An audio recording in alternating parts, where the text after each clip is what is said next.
Cinema industry వైపు వెళ్ళాలనుకుంటున్నారా? మీకు మేమున్నాం. వెంటనే కాల్ చేయండి. సో ఇక్కడ ఇంకొక క్వశ్చన్ చూసినట్లయితే మనకి ఇక్కడ ప్రకటనకు సంబంధించి తీసుకోవాల్సిన చర్యలు ఉన్నాయి. వాటిలో సరైన చర్య ఏదో మనం తీసుకోవాలి. ఇక్కడ ప్రకటనకు సంబంధించి చూసినట్లయితే ప్రకటన ఏముంది అంటే, కంపెనీ కొత్త రిక్రూట్మెంట్ విధానానికి నిరసనగా పెద్ద సంఖ్యలో ఉద్యోగులు సామూహిక క్యాజువల్ సెలవులపై వెళ్ళారు అంటున్నారు. ఇక్కడ మనకి స్టేట్మెంట్ ఏముంది అని అంటే, ఒక కంపెనీ ఏం చేసింది అని అంటే, రిక్రూట్మెంట్ అంటే వాళ్ళు ఏదైతే కొత్తగా వ్యక్తులని కంపెనీలోకి జాయిన్ చేసుకుంటారో ఉద్యోగులుగా, ఆ రిక్రూట్మెంట్ ప్రాసెస్ ఏదైతే ఉందో అది కరెక్ట్గా లేదు అని చెప్పేసి, ఓకేనా. సో ఆ విధానానికి నిరసనగా అంటే ఆ విధానం అనేది కరెక్ట్గా లేదు కాబట్టి వాళ్ళు అపోజ్ చేస్తున్నారు. సో దానికి నిరసనగా ఏమంటున్నాడు అంటే, పెద్ద సంఖ్యలో ఉద్యోగులు సామూహిక క్యాజువల్ లీవ్స్ పై వెళ్ళారు, క్యాజువల్ సెలవులపై. సో ఇప్పుడు వాళ్ళందరూ కూడా దానికి నిరసనగా క్యాజువల్ లీవ్స్ పైన వెళ్ళారు, క్యాజువల్ సెలవుల పైన వెళ్ళారు. ఇప్పుడు మనం తీసుకోవాల్సిన చర్య ఏంటి మరి అంటే, ఆ విధానానికి ఏదైతే రిక్రూట్మెంట్ ప్రాసెస్ ఉందో దానికి సంబంధించి ఏ విధమైన చర్య తీసుకోవాలి అనేది ఇక్కడ చూద్దాం. తీసుకోవాల్సిన చర్యలలో మొదటిది కనుక గమనిస్తే, కొత్త రిక్రూట్మెంట్ విధానాన్ని కంపెనీ వెంటనే ఉపసంహరించుకోవాలి. నెక్స్ట్ సెకండ్ దాంట్లో ఏముంది అని అంటే, ఈ ఉద్యోగులందరినీ మధ్యవర్తిగా వారి సర్వీస్ నుండి సస్పెండ్ చేయాలి అంటున్నాడు. అంటే ఇక్కడ ఒకసారి చూడండి, ఇక్కడ ఉన్న విధానం ఏంటి, అసలు సందర్భం ఏంటి అని అంటే, రిక్రూట్మెంట్ ప్రాసెస్ అనేది విధానం. ఇప్పుడు రిక్రూట్మెంట్ విధానం అనేది కొత్త విధానం తీసుకొచ్చారు కాబట్టి వీళ్ళంతా నిరసన చేస్తూ మేము రాము అని లీవ్స్ పెట్టేశారు. మనం దానికి తీసుకోవాల్సిన చర్య ఒరిజినల్గా ఏం చేయాలి, ఆ రిక్రూట్మెంట్ ప్రాసెస్ని మనం ఫర్దర్గా చేంజ్ చేద్దామని చెప్పి మాట్లాడి సెటిల్ చేసుకోవని వాళ్ళందరినీ మళ్ళీ జాయిన్ అవ్వమని ఉద్యోగాలకు రమ్మని చెప్పి చెప్పాలి. అది ఒరిజినల్గా చేయాల్సింది. సో ఇక్కడ చర్య ఏముంది అంటే, కొత్త రిక్రూట్మెంట్ విధానాన్ని కంపెనీ వెంటనే ఉపసంహరించుకోవాలి అంటున్నాడు. ఎందుకు ఉపసంహరించుకుంటుంది? వెంటనే ఉపసంహరించుకోవద్దు కదా, ఎందుకంటే కంపెనీ ఒకటి డిసైడ్ అయి చేస్తుంది, ఒక విధానం అనుకొని చేస్తుంది కాబట్టి వెంటనే దాన్ని ఉపసంహరించుకోవాలి అనడం కరెక్ట్ కాదు. ఎందుకంటే దానికి కూడా కొంత టైం కావాలి కదా. ఆ విధానంలో మార్పులు ఏమైనా చేయమని చెప్పాలి కానీ కంప్లీట్గా రద్దు చేసుకోమనడం ఇమీడియట్ చర్య కాదు. అంటే తీసుకోవాల్సిన యాక్షన్ ఇమీడియట్గా యాక్షన్ తీసుకోవాల్సింది అది కాదు. ఓకే, నెక్స్ట్ ఇది అవ్వదు. నెక్స్ట్ ఏం చేస్తామనంటే, ఈ ఉద్యోగులందరినీ మధ్యవర్తిగా వారి సర్వీస్ నుంచి సస్పెండ్ చేయాలి అంటున్నాడు. అంటే ఈ ఉద్యోగులందరినీ సర్వీస్ నుండి తొలగించాలి. ఎవరైతే లీవ్స్ పైన వెళ్ళారో వాళ్ళందరినీ తీసేయాలి. అంటే వాళ్ళు అంటే ఒక ఉద్యోగం చేసే వ్యక్తికి నిరసన చేసే అధికారం అంటే హక్కు కూడా ఉంటుంది కాబట్టి వాళ్ళను ఆ నిరసన చేస్తున్నందుకు తొలగించడం కరెక్ట్ కాదు, తొలగించొద్దు కూడా. కాబట్టి వాళ్ళని ఏం చేస్తారు నెక్స్ట్ అని అంటే, ఉద్యోగులను సస్పెండ్ చేయాలనడం కూడా కరెక్ట్ కాదు. వాళ్ళని కూర్చోబెట్టి ఓకే, సో వాళ్ళతో ఒక మీటింగ్ అరేంజ్ చేసి వాళ్ళతో మాట్లాడి ఏది కరెక్ట్ కాదు అని చెప్పేసి ఇది చర్య చేసుకోవాలి. ఇది కోర్స్ ఆఫ్ యాక్షన్ అని అంటాం. కానీ వాళ్ళని తీసేయడం అనేది కరెక్ట్ చర్య కాదు. కాబట్టి ఇది కూడా కరెక్ట్ చర్య కాదు. ఈ రెండు కూడా ఇక్కడ ఇచ్చిన చర్యలలో ఏ రెండు చర్యలు కూడా మనకి ఇమీడియట్ రియాక్షన్స్ కావు, ఇమీడియట్ యాక్షన్స్ కూడా కావు. సో ఈ రెండు చర్యలు కూడా కరెక్ట్ అవ్వవు అని చెప్తాం. సో ఇప్పుడు మనకి ఆన్సర్ ఏమైంది అని అంటే, నైదర్ నార్ అని అంటాం, నైదర్ 1 నార్ 2 అని అంటాం. అంటే చర్య 1 కానీ 2 కానీ సరైనది కాదు. ఓకేనా. సో చర్య 1 కానీ 2 కానీ సరైనది కాదు. ఇవి రెండు చర్యలలో ఏ చర్య కూడా కరెక్ట్ అయినది కాదు అని చెప్పి తీసుకుంటాం. ఓకేనా, రైట్. సో ఇక్కడ మనకి ఒకసారి గమనించినట్లయితే ప్రకటన ఏ విధంగా ఉందో ప్రకటనకి అనుగుణంగా మనం దానికి లోబడే, ఆ ప్రకటనకు లోబడే మనం చర్యలు తీసుకోవాల్సి ఉంటుంది. సో ప్రకటన అనేది ఇష్యూ చేసిన తర్వాత దానిపైన మన ఆలోచన సరళితో ఏ విధంగా అయితే మనం యాక్షన్ తీసుకుంటామో అదే ఇక్కడ ఇచ్చారు. సో జాగ్రత్తగా చేయాలి మనం, రైట్. ఇక్కడ మనకి ఇంకొక ప్రకటన ఇవ్వడం జరిగింది. సో ఈ ప్రకటనకు సంబంధించి చూసినట్లయితే దానికి సంబంధించి కింద చర్యలు కూడా ఉన్నాయి. విద్యార్థుల బృందం పాఠశాల సమయాల్లో పిక్నిక్ స్పాట్లో ఆనందిస్తున్నట్లు నివేదించబడింది అంటున్నాడు.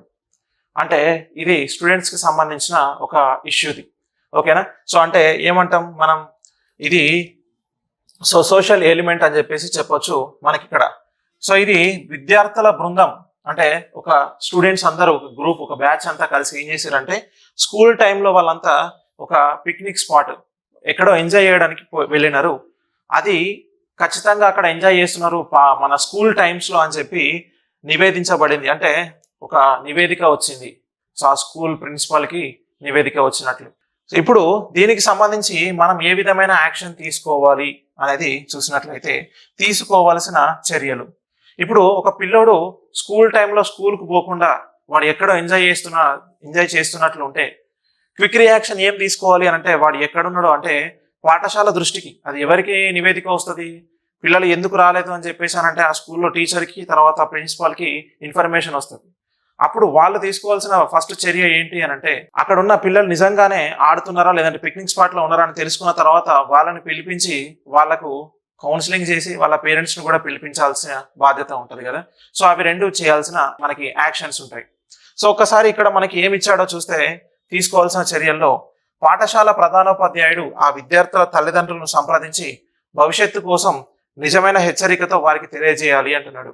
అంటే ఆ స్కూల్ ప్రిన్సిపల్ హెడ్ మాస్టర్ ఎవరైతే ఉంటారో తను ఆ విద్యార్థులకు తల్లిదండ్రులను పిలిచి అంటే వాళ్ళని సంప్రదించి వాడి ఫ్యూచర్ గురించి కొంచెం ఎక్స్ప్లెయిన్ చేసి వాళ్ళకు ఒక ఆర్డర్ అనేది వాళ్ళని హెచ్చరించాలి అంటున్నాడు. సో వాళ్ళకు ఒక ఆర్డర్ చేయాలి, పిల్లోడు ఇట్లా చేస్తున్నాడు, వాడిని కొంచెం కేర్ తీసుకోండి అని చెప్పేసి వాళ్ళ తల్లిదండ్రులకు ఎక్స్ప్లెయిన్ చేస్తాడు.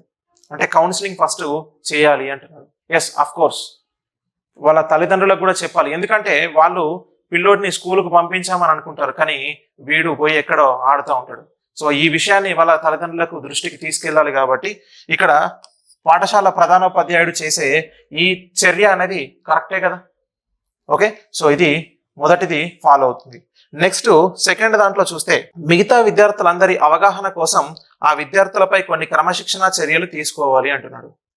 ఇప్పుడు ఈ విధంగా ఆ స్టూడెంట్ అనేటోడు పిక్నిక్ స్పాట్లో స్కూల్ టైమ్స్లో ఎంజాయ్ చేస్తున్నాడు అని అంటే వాళ్ళని చూసి ఇంకొక పిల్లలు కూడా ఇన్స్పైర్ అయ్యి ఆ స్కూల్ టైంలో వాళ్ళు ఎంజాయ్ చేస్తున్నారు మేము ఎందుకు చేయొద్దు అని చెప్పేసి వీడి మైండ్ సెట్ అనేది మారుతుంది కదా.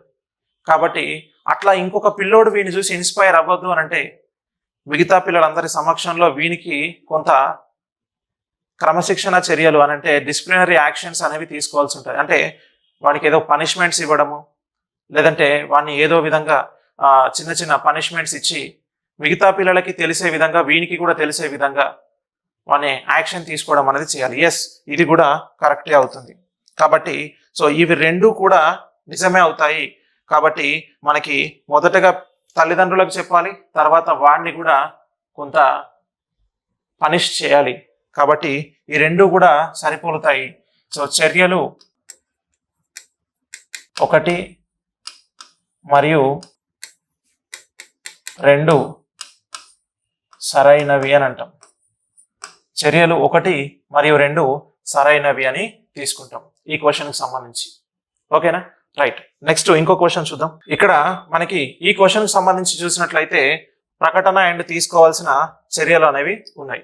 సో ప్రకటన మరియు తీసుకోవాల్సిన చర్యలలో చూస్తే ఇక్కడ ప్రకటన ఏముంది అంటే నగరానికి నీటి సరఫరా చేసే అన్ని సరస్సుల నీటి మట్టం గణనీయంగా పడిపోయింది అంటున్నాడు.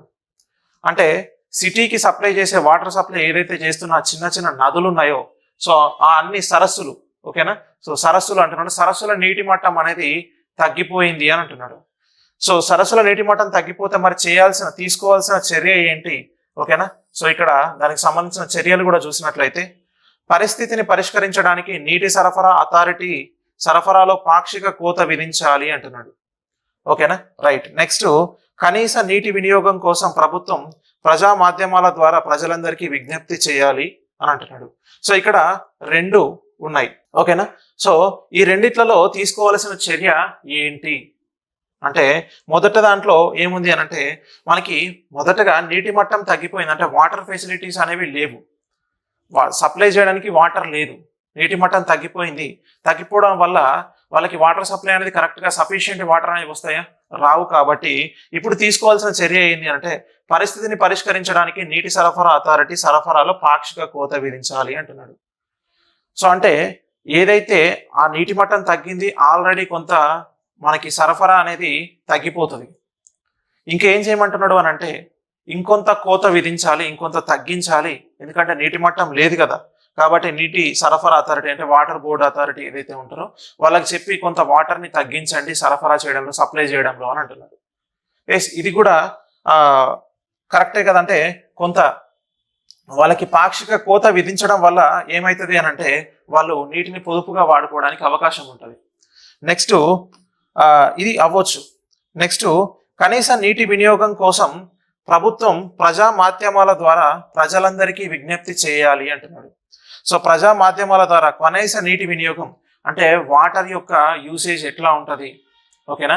సో వాటర్ని మనకి లెవెల్స్ అనేవి తగ్గిపోయినాయి కాబట్టి దాన్ని ఎంత పొదుపుగా వాడుకోవాలి, మనం ఎట్లా వాడుకుంటే మనకి ఇంకా దాని వాటర్ని మూవ్ ఆన్ అవ్వచ్చు ఆ ఉన్న వాటర్తో అని చెప్పి మనం ఇక్కడ ఏం చేయాలంటే ప్రజలందరికీ ప్రజా మాధ్యమాల ద్వారా అని అంటే సో మనకి సోషల్ మీడియా అని అంటాం కదా, సో ఆ ప్రజా మాధ్యమాల ద్వారా మనకి సో సామాజిక మాధ్యమాలు ప్రజా మాధ్యమాలు అని అంటాం, సోషల్ మీడియా ద్వారా మనకి కొంత స్ప్రెడ్ చేయాలి అంటున్నాడు.